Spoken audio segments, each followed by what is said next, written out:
To decide, the small auction will be around December, so why to Mustafiz ছাড়া কি match জেতা যায়? বিরাট কোহলিদের বিপক্ষে ম্যাচ হেরে ম্যাচ শেষে মুস্তাফিজকে উল্লেখ করে যা বললেন মহেন্দ্র সিং ধোনি। হ্যাঁ দর্শক, সংবাদের বিস্তারিত দেখতে ভিডিওটিতে একটি লাইক দিয়ে চ্যানেলটি সাবস্ক্রাইব করুন। দর্শক, এ যেন 16 বছর পর ব্যাঙ্গালোরের কাছে ম্যাচ হারতে হলো ধোনির সিএসকে কে।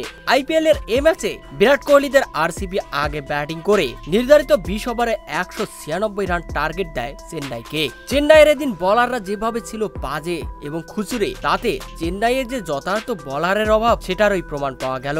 মুস্তাফিজের পরিবর্তে যে চেন্নাই সুপার কিংস শ্রীলঙ্কার মালিশা পাতিরানাকে দলে নিয়েছে, সেই পাতিরানায় আচ্ছা মতো বেধড়ক পিটুনি খেয়েছে। বোলিং এ এসে একের পর এক বাউন্ডারি, সেই সাথে দিচ্ছিলেন অতিরিক্ত ওয়াইড দিয়ে বেঙ্গালুরুর রানের খাতা ভরে দিচ্ছিলেন। তাই মুস্তাফিজের অভাবটা যেন হারে হারে টের পেল ধোনির চেন্নাই। এরপর বলারদের বাজে পারফরমেন্সের কারণে বেঙ্গালোর দেওয়া 196 রানের চাপের মুখেই মাত্র 146 রানেই ইনিংস থামতে হয় ধোনির চেন্নাইকে।